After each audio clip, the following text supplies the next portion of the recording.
नमस्ते दोस्तों, स्वागत है आपका गणित दर्शन यूट्यूब चैनल पर। आज का लेक्चर शुरू करने के पहले एक छोटी सी अपील। यदि अभी तक आपने ये चैनल सब्सक्राइब नहीं किया हो तो please subscribe it, notification bell on रखें, जिससे समय समय पर अपलोड होने वाले वीडियोस की आपको जानकारी मिल सके। और यदि आपको कंटेंट पसंद आ रहा है तो लाइक करना ना भूलें और अपने दोस्तों के साथ भी इसे शेयर करें। चलिए शुरू करते हैं। Examples on normal subgroups. Last lecture में हमने रिजल्ट्स देखे थे नॉर्मल सबग्रुप से रिलेटेड, और आज जो हम एग्जाम्पल सॉल्व कर रहे हैं उसके लिए रेफर कर रहे हैं हिमालय पब्लिकेशन का book BSc semester 3 mathematics. First example, prove that every subgroup of an abelian group is normal।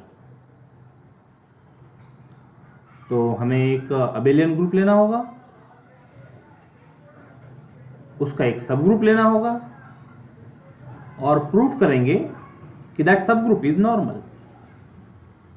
तो let n be any subgroup of abelian group G। n को नॉर्मल शो करना है तो let n element G belongs to G and n belongs to n, and we check whether the product G and G inverse belongs to n। यदि ये हो जाए तो we can say that this will be true for all G belongs to G and n belongs to n, and so that n will be normal subgroup। So in this product G and G inverse, order of elements can be interchanged। n और G inverse को ये change करके G inverse और n लिख दिए, because group G is given as abelian। So by G5 property we can write this। अब जैसे G और G इनवर्स पास में आए तो इनका ब्रैकेटिंग किया जा सकता है by G2। Last video lecture में हमने हर स्टेप के साथ जहां जहां पॉसिबल थे वहां रीजनिंग दी थी। And that G inverse is equal to identity element by G4। E into n will be n by G3। So we get product G and G inverse is equal to n, and this n belongs to n। Therefore G and G inverse belongs to n। अब हमने तो कोई एक एक element लिया था, उसके लिए ये प्रोडक्ट n में आ गया, तो we can write G and G inverse belongs to n for all G belongs to G and all n belongs to n, and hence n is normal subgroup of G by definition। Reason should be written here by definition of normal subgroup। लेकिन हमने n को तो कोई any subgroup कहा था, any subgroup of abelian group, तो we can conclude that every subgroup of an abelian group is normal। This completes the solution।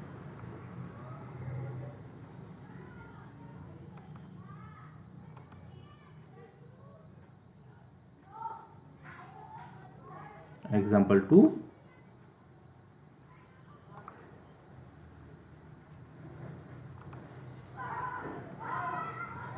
suppose that M and N are two normal subgroups of G। An intersection of M and N is singleton set of E। Show that for any n in n, for any m in m, the product of elements nm is equal to mn। In words, every element of n commutes with every element of m। Let us see the proof. Suppose N and M are two normal subgroups of group G, and N intersection M is given as singleton set of identity element E. This is standard symbol. अब हमको ये prove करना है for all m n, for all m in M and n in N, हमको prove करना है product n m is equal to product m n. तो एक एक एलिमेंट पहले सपोज कर लेते हैं. Let n belongs to N and m belongs to M. अब जैसे ही एन एन में है, एम एम में है, एन और एम सब ग्रुप है, तो ये दोनों एलिमेंट सब ग्रुप में होने की वजह से जी में चले जाएंगे. एन एम बिलोंग्स टू जी. सब ग्रुप में होने के कारण इनके इनवर्स भी अवेलेबल हो गए. M inverse belongs to M, N inverse belongs to N. जो कुछ हम एक्सप्लेन कर रहे हैं, यदि आपको बातें सब समझ आ रही हैं तो अपने वर्ड्स में प्रूफ को लिखा जा सकता है. Now consider the product n m into mn inverse.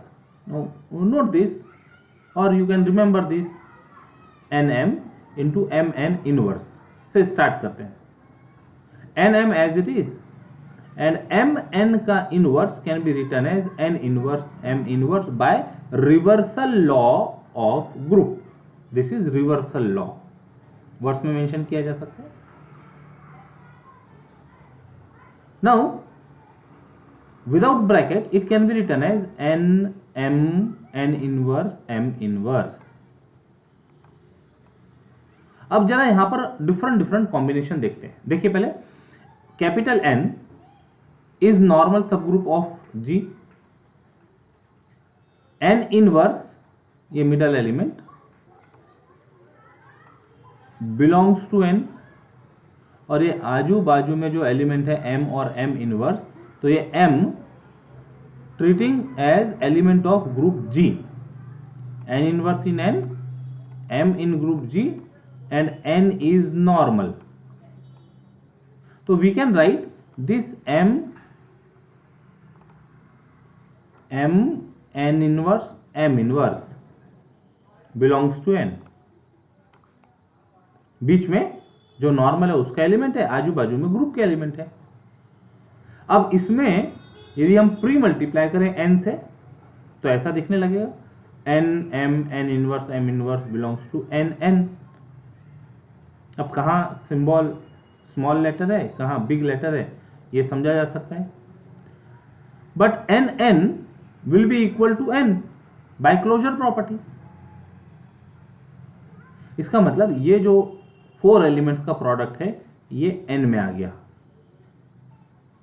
अच्छा, अब जरा इसी को देखने का दूसरा तरीका देखो. अब ये जो m है बीच में, this m belongs to m, और इसके आजू बाजू में जो n है, this n is element of G. n is element of G. और m, capital M, normal subgroup है. तो ये जो 3 एलिमेंट का प्रोडक्ट हुआ n m n inverse will be in m. जो काम अभी हम n के लिए कर रहे थे वही काम m के लिए भी. As m is normal in G, m belongs to m, n treating as element of group G. Therefore by definition of normal subgroup this product belongs to m. अब उसमें पोस्ट मल्टीप्लाई m इनवर्स से कर दें. तो product of 4 element belongs to capital M into M inverse, and capital M into M inverse will be M by closure property. M inverse is element of M है. इसका मतलब ये जो 4 element का प्रोडक्ट है ये M में भी है और N में भी है. इसका मतलब ये दोनों के इंटरसेक्शन में होगा. आगे देख लेते हैं.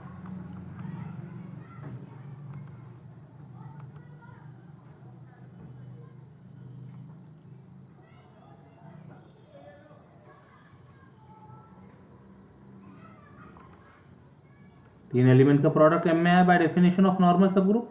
पोस्ट मल्टीप्लाई किया M इनवर्स से, एम इनवर्स एम हो गया bye closure property.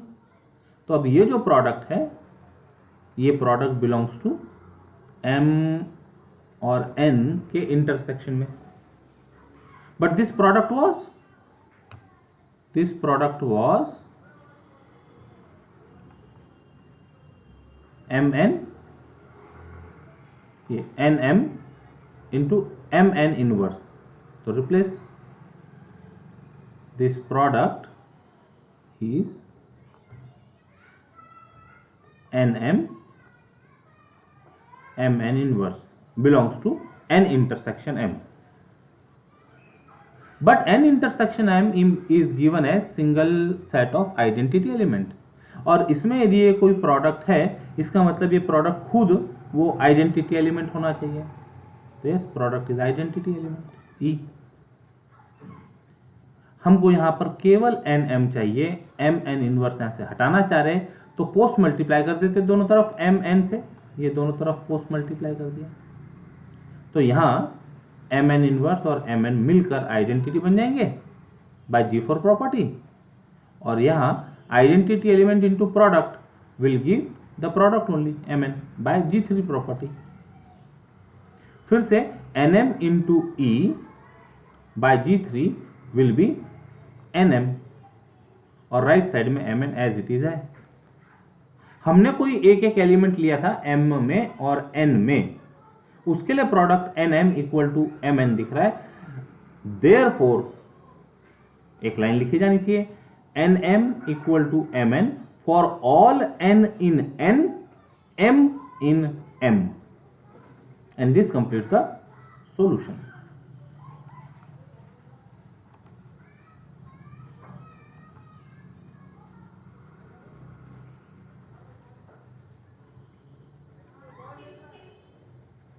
Third example,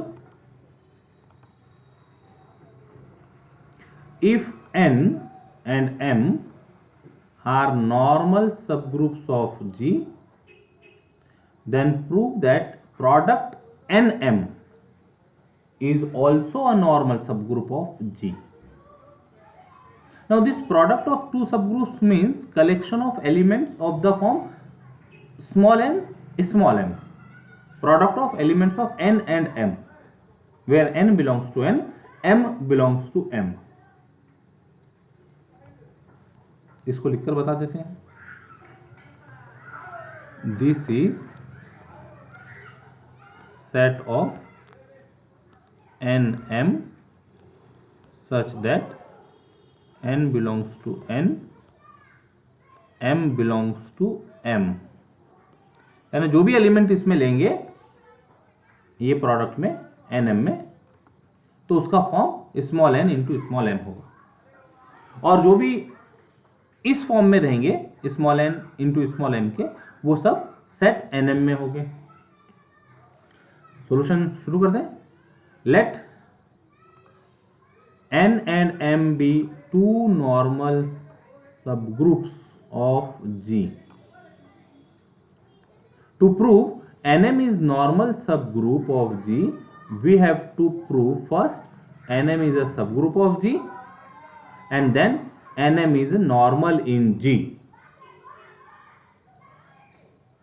तो सबग्रुप बताने के लिए इसी प्रोडक्ट में nm में दो एलिमेंट सपोज कर लेते हैं, x and y belongs to product nm। अब x nm में है, इसका मतलब उसका फॉर्म कुछ ऐसा होना चाहिए, x is equal to n1 m1 and y will also be in the form n2 m2 for some n1 and n2 belongs to n and m1 and m2 belongs to m। अब subgroup में theorem prove किया था, H is a subgroup of G if and only if for all a comma b belongs to H, closure property AB belongs to H and for A belongs to H, A inverse belongs to H। Standard theorem of subgroup. और इसी का corollary, ये दोनों को यदि combine कर दे तो for all A and B belongs to H if provide AB inverse belongs to H, then we can say that H is subgroup of group G। तो प्रोडक्ट इवेल्युएट करते हैं। एक्स वाई इनवर्स,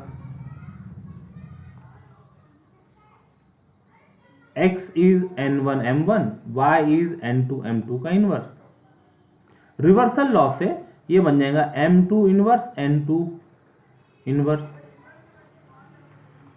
फिर bracketing की जा सकती है, m1 m2 का bracketing कर दिए, ये कैपिटल M में है, ये कैपिटल M में है, तो दोनों का product by closure property capital M का मेंबर होगा।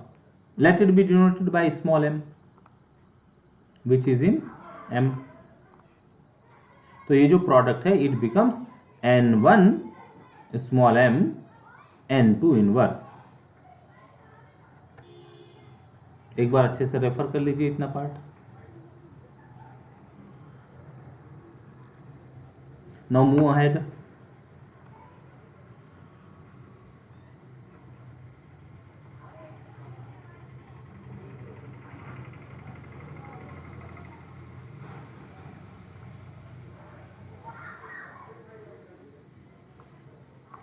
So we have xy inverse is equal to n1 m n2 inverse. Now this can be written as n1 m n2 inverse with E। ये product को E के साथ यदि product लिया तो result will be the element n1 m n2 inverse. And now we write this E as m inverse m, treating m having inverse m inverse in m by G4 property. तो this E can be written as m inverse m। वो m inverse भी हो सकता है, लेकिन ये लिखने का एक पर्टिकुलर रीजन है। देखिए ये इनवर्स है, ये इनवर्स है, बाद में हम इसका ब्रैकेटिंग कर सकते हैं m n2 inverse m inverse, एक ब्रैकेट में लेफ्ट साइड में n1 है, राइट साइड में m है।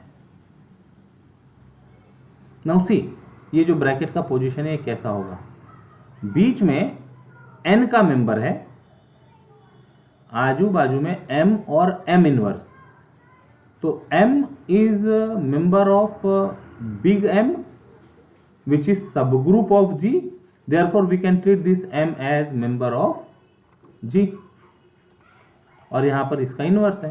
तो ये जो प्रोडक्ट हो गया, ये प्रोडक्ट कैपिटल N का मेंबर बन जाएगा। ये सब explanation, M belongs to M imply M belongs to G because M is subgroup, N2 belongs to N imply N2 inverse belongs to G since N is subgroup, therefore this product M N2 inverse M inverse belongs to N since N is normal। अब इस product के left में N1 है, तो pre multiply कर देते दोनों तरफ N1 से, N1 into product belongs to N1 N, but N1 is element of N, तो this product will be N by closure property. अंदर उसके अंदर बैकग्राउंड में हो रही होगी सब, तो this product belongs to N।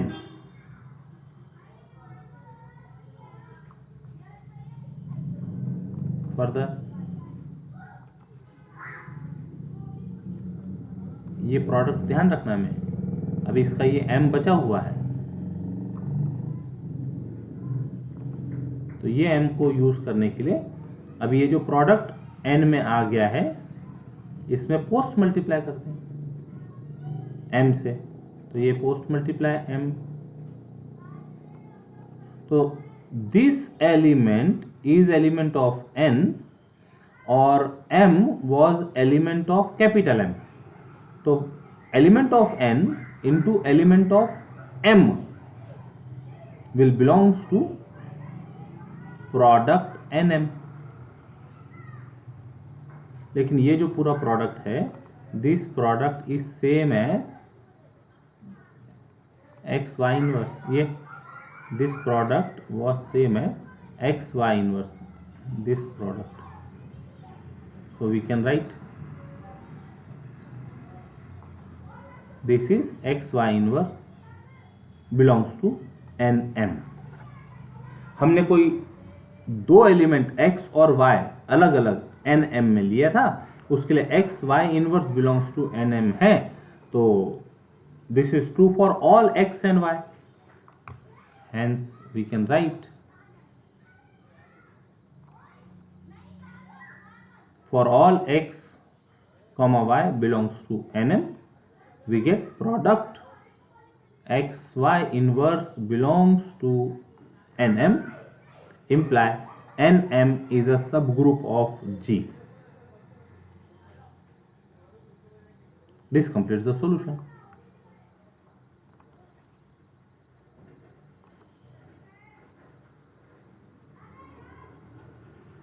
For सब ग्रुप, अभी नॉर्मल बताना बाकी है, दो पार्ट शो करने थे। नाउ अब एनएम को नॉर्मल शो करने के लिए इसका एक एलिमेंट बीच में होना और ग्रुप का एलिमेंट उसके लेफ्ट और राइट में चाहिए। तो let g belongs to g and say x belongs to NM, तो उसका फॉर्म कैसा होना चाहिए? Some small element say n m, where n is in n and m is in m. Consider the product gx g inverse, x की जगह आ गया nm, आजू बाजू g इनवर्स है। ये ब्रैकेटिंग gn एक ब्रैकेट में लिया जा सकता है क्लोजर प्रॉपर्टी से, और m g इनवर्स एक ब्रैकेट में लिया जा सकता है, और वो दोनों ब्रैकेट के बीच में ई लिखा जा सकता है। यहां पर देखिए, just a minute, g n ये एक ब्रैकेट में और दूसरे ब्रैकेट में एम जी इनवर्स, और इनके बीच में ई, ई के साथ कोई एलिमेंट का product will be the element itself, and that E is written as G inverse G, ये बीच में ये ऐसा लिखने का कुछ रीजन है। अब इनका फिर ब्रैकेटिंग, ये तीन का ब्रैकेटिंग एक साथ और ये तीन का ब्रैकेटिंग एक साथ, ये आगे bracket,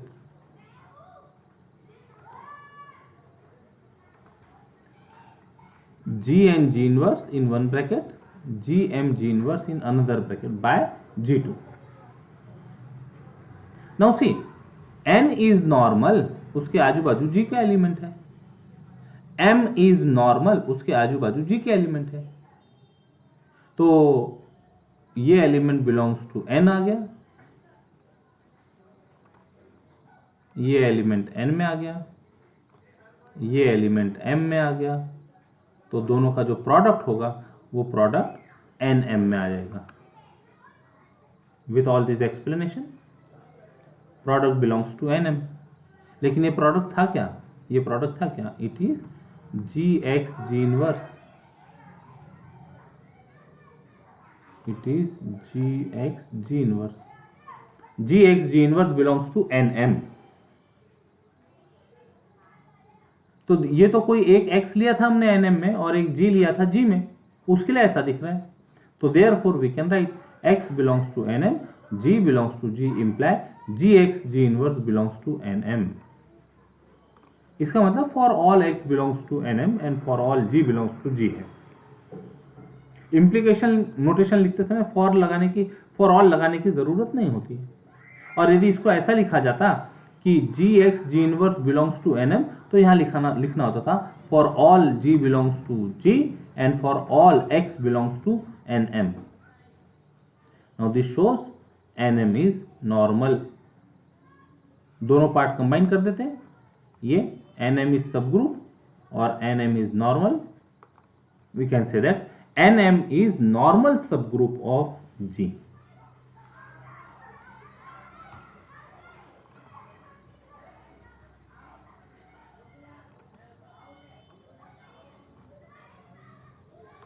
This completes the solution.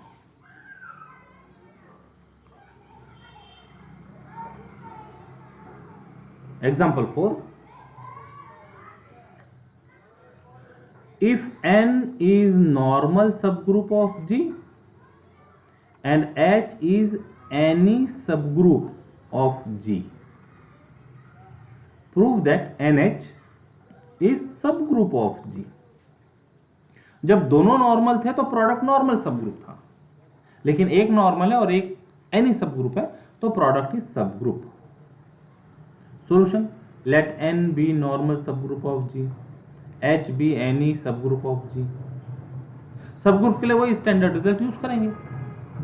तो let two elements X, Y belongs to NH. अब ये प्रोडक्ट में है तो इनका फॉर्म होगा let X is equal to N1H1, Y is equal to N2H2 for some N1 N2 in N and H1 H2 in H. Consider the product X Y inverse, right? X के लिए N1 H1, Y के लिए N2 H2 inverse. Similar to previous example दिख रहा है. By reversal law it will be H2 inverse N2 inverse. ये अपनी जगह पर है, N1 H1 अपनी जगह पर है, ये H2 inverse N1 inverse. फिर बीच के दो एलिमेंट को एक ब्रैकेट में किया जा सकता है. H H में है, H2 H में है, तो H2 का इनवर्स भी H में होगा, तो प्रोडक्ट क्लोजर प्रॉपर्टी से H में होगा, उसको H सपोज कर लो. तो this become N1 H N2 inverse where H is H1 H2 which belongs to H, as H1 and H2 belongs to H and H is subgroup. लिखा जा सकता है directly. Now, this N1H N2 inverse can be written as N1H N2 inverse with E. इसकी next step में इसके बाद एक यहाँ E लगाया जा सकता है. And that E can be written as H inverse H. This E can be written as H inverse H. और उसके लेफ्ट में N1H N2 इनवर्स है ही. बीच के तीन एलिमेंट को एक ब्रैकेट में ले ले, H N2 inverse H1 inverse. अब देखो N नॉर्मल दिया था तो ये एलिमेंट N2 N में था तो N2 इनवर्स भी N में होगा. H H में लिया हुआ और H सब ग्रुप है यानी H G में है. इसका मतलब we can say that H is element of G. तो बीच में N2 का एलिमेंट है, आजू बाजू G का एलिमेंट है, तो ये product belongs to N2. This product belongs to N2 N. अब उसके लेफ्ट में ये सब एक्सप्लेनेशन दे देते हैं. See everything. अब उसके लेफ्ट में N1 से यदि प्री मल्टीप्लाई किया तो product N1 into bracket will be in N1N or N1N is N.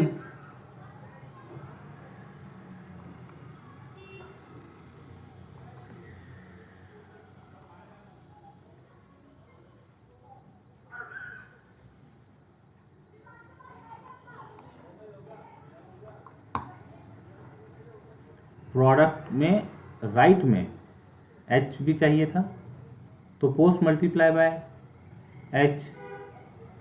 तो ये एक एलिमेंट N में है, ये एलिमेंट N में है,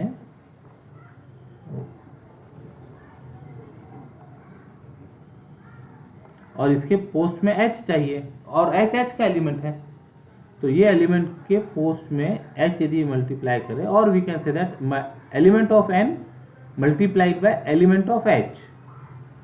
तो the product will be in NH by definition of product of two subgroups.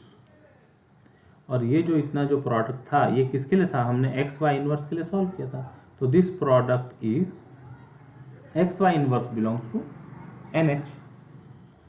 हमने कोई एक x और y ऐसे एक एक एलिमेंट NH में लिए थे. तो this is true for all x y belongs to NH we get XY inverse belongs to NH, and by standard theorem on subgroup, NH is a subgroup of G.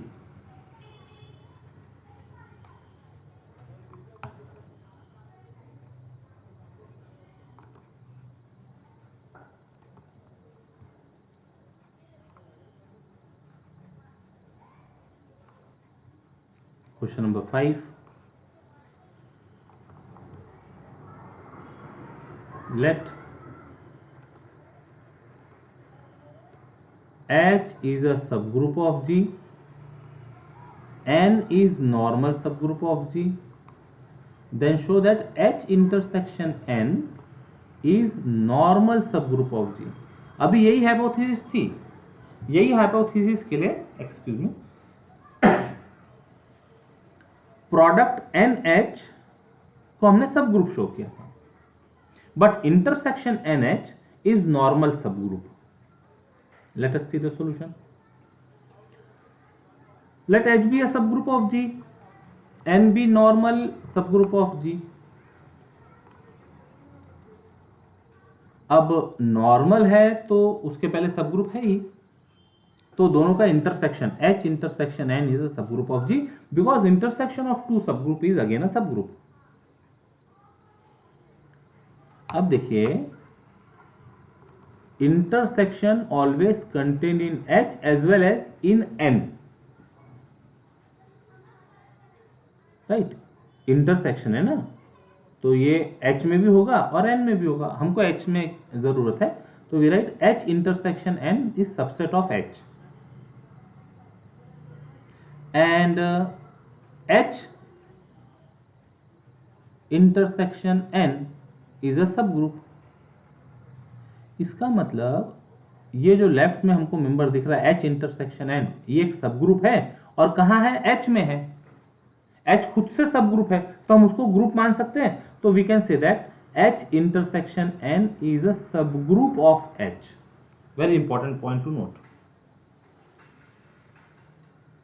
हमको normal subgroup बताना था H का, तो सब group of H तो हो गया. अब रही बात नॉर्मल शो करने की, तो उसमें एक एलिमेंट सपोज कर ले, let X belongs to H intersection N. अब इसको नॉर्मल शो करना है H में जो ग्रुप का काम कर रहा है.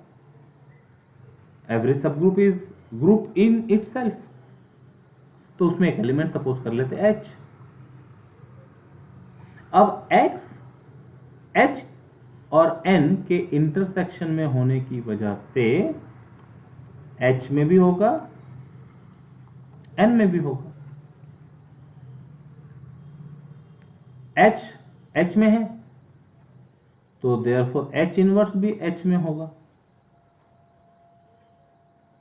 मतलब X H में है, H में है, H इनवर्स H में है. तो इनका एक पर्टिकुलर टाइप से यदि हम ये प्रोडक्ट लिखे H इनवर्स, बीच में X है, आजू बाजू H और H इनवर्स, तो by closure property of H the product will be in H.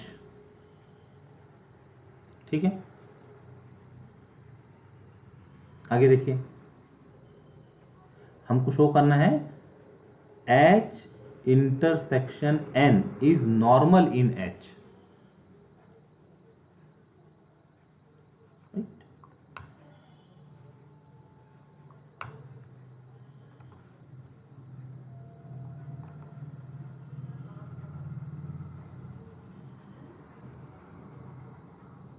यहां तक क्या गए थे अभी हम?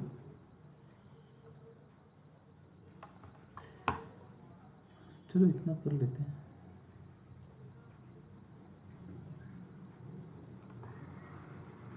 यहां तक पहुंच गए थे. अगेन H में है, ये H में है, और H सब ग्रुप है, तो we can say that H belongs to G. अब H G में हो गया और X N में, ये यहां से लिया X इज इन N. अभी ये पार्ट यूज हो गया, X बिलोंग्स टू H के लिए आ गया इतना. अब इसको देखते हैं, X बिलोंग्स टू N है, H G में है और N is normal subgroup of G है, तो this imply product H X H inverse belongs to N. यही प्रोडक्ट तो H में है, N में भी है, तो we can say that this product belongs to H intersection N. H में है, N में है, तो इंटरसेक्शन में बन जाएगा.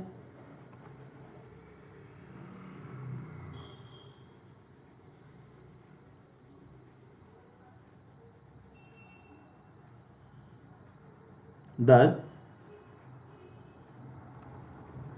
H X H inverse belongs to H, H X H inverse belongs to N. Therefore the product belongs to intersection. कहाँ से था?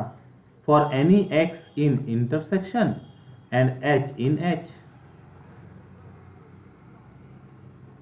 H यहाँ पर ग्रुप का काम कर रहा है, तो we can say that intersection is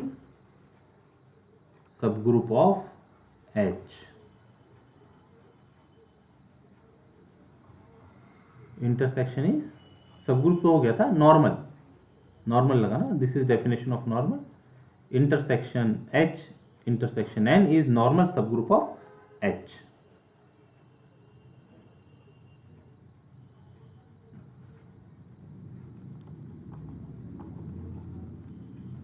example 6.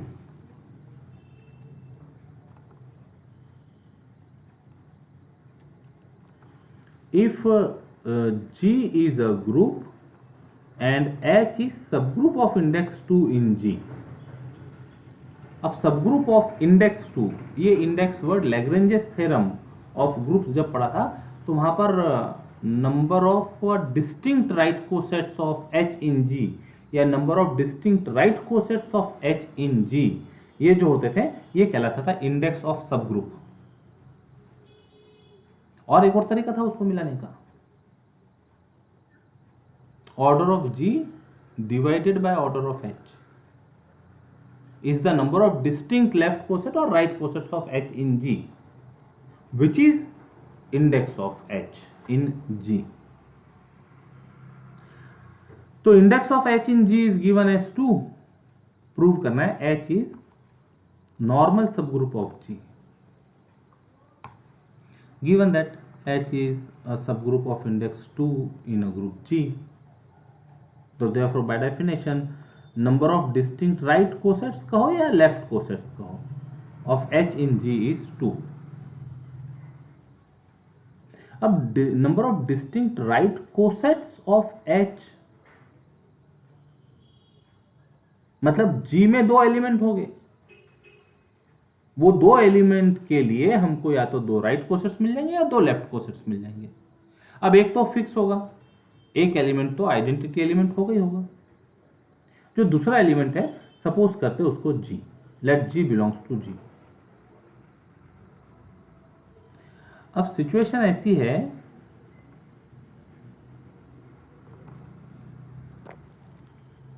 ये 1 मिनट,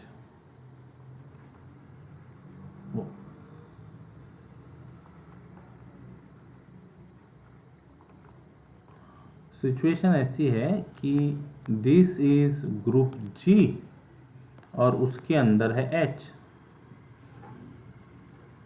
हमने G एलिमेंट लिया स्मॉल g, तो वो G या तो H के अंदर भी हो सकता है या H के बाहर हो सकता है.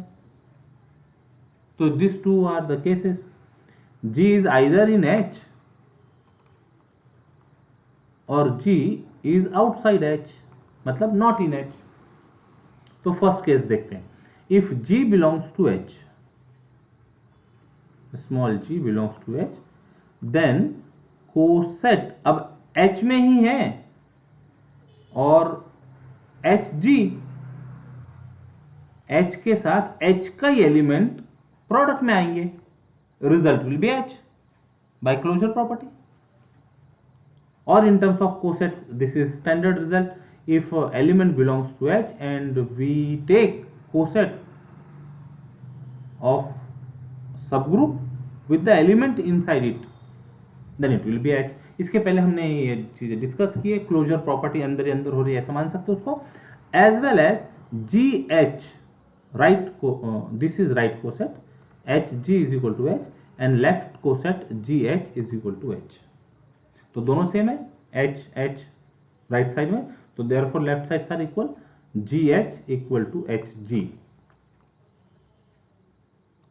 और जब left coset equal to right coset हो किसी सब ग्रुप के लिए, तो वो सब ग्रुप नॉर्मल सब ग्रुप होता है, ऐसा हमने थ्योरम प्रूव किया हुआ है।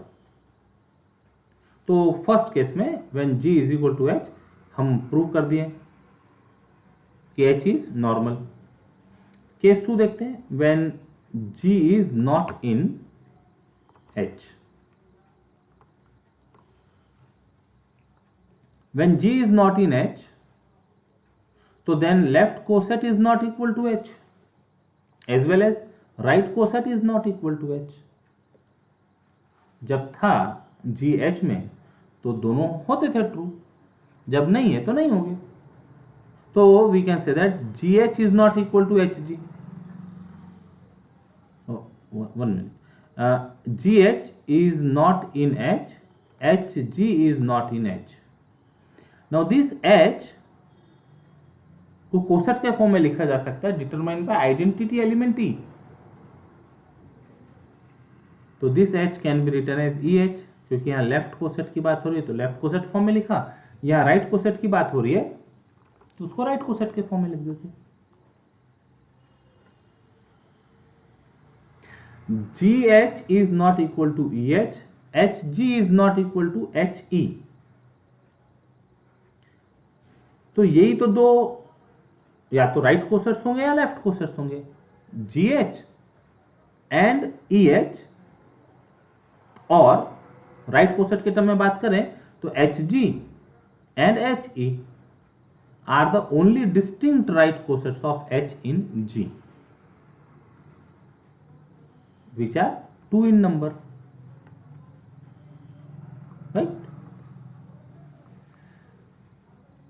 तो या तो हम इसको राइट कोसेट्स में लिख लें, इसी तरह से लेफ्ट कोसेट्स में भी लिखा जा सकता है। GH and EH are the only distinct left cosets of H in G।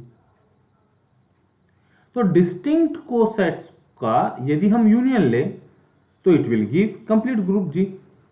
तो G is equal to HG union HE in terms of right cosets, और G equal to GH union EH in terms of left coset.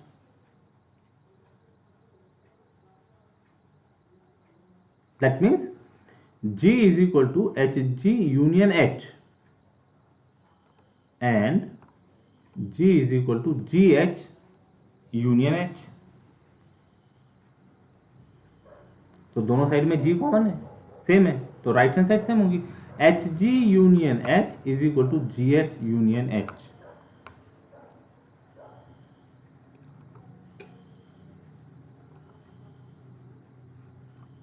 Yes, HG union H is equal to GH union H। अब ये H तो same है, तो ये तभी possible होगा when right coset is equal to left coset, right coset is equal to left coset.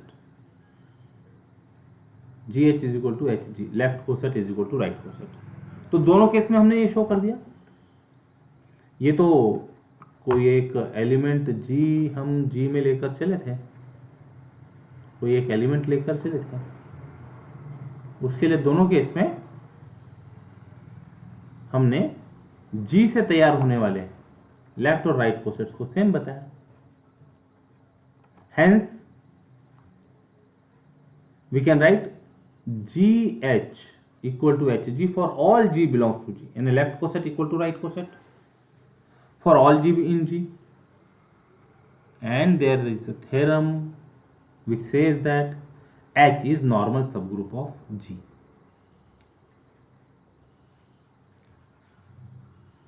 Simple example है और कुछ, let us see। If an abelian group G is simple, then show that order of G is prime। Simple मतलब having no non trivial normal सबग्रुप्स.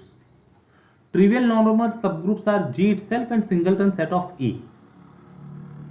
जैसे trivial subgroups होते हैं ना किसी group के, वो खुद और singleton set of E, those are the trivial normal subgroups also. तो जिस ग्रुप में normal subgroups, non trivial normal subgroups ना हो, then the group is called simple. So data is abelian group G is simple. So let G be abelian group. Then G is simple means G has no non-trivial normal subgroups. That means G has only trivial normal subgroups which are G.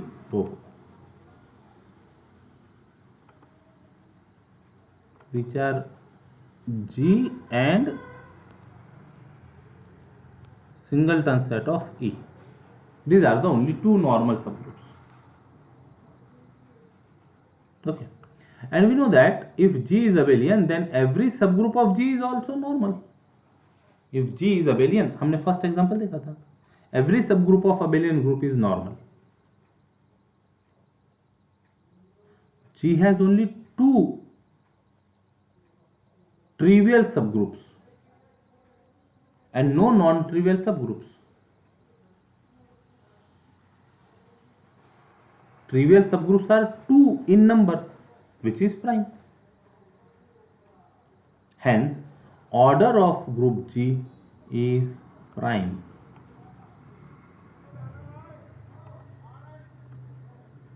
Okay. Here is the reason. If G has no non-trivial subgroups,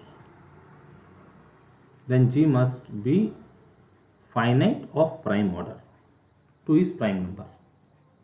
Okay. Next example is, I think it is last example. Yes.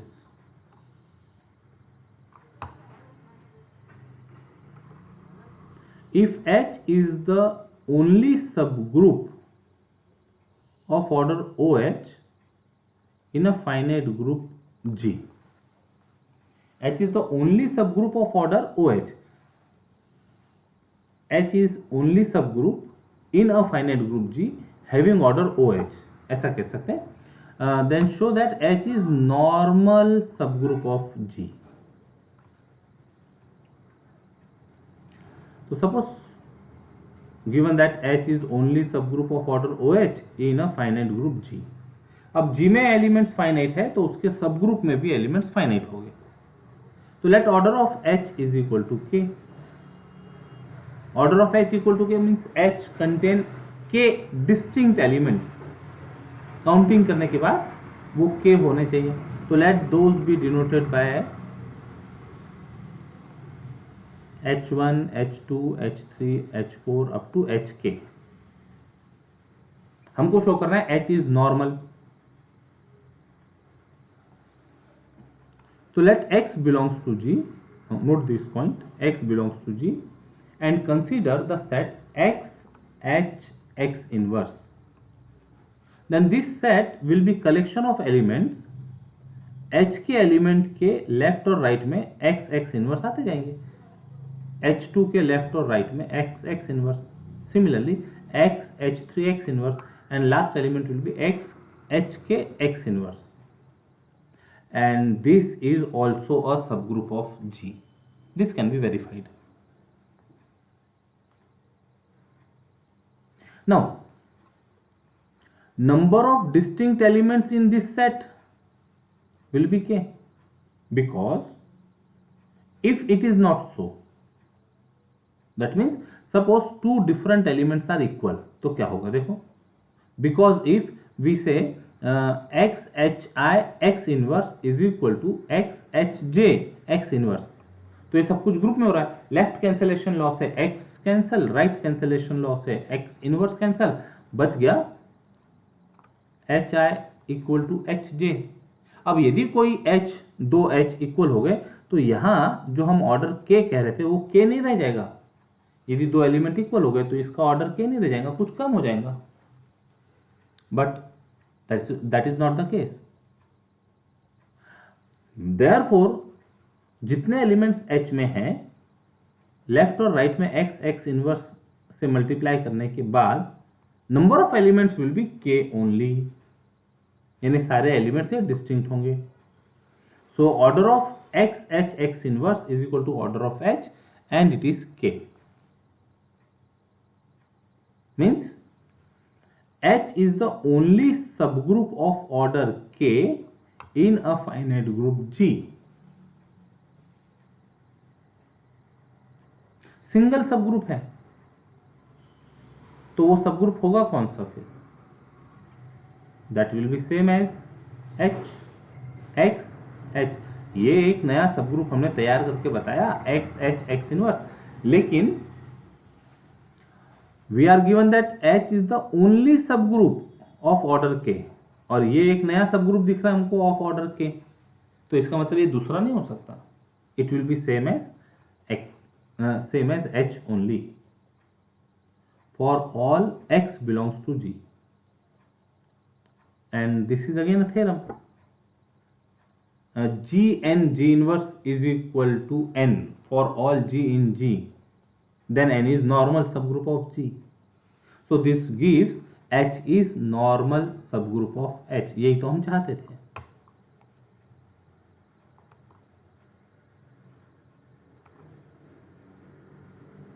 Yes, N is normal subgroup of G.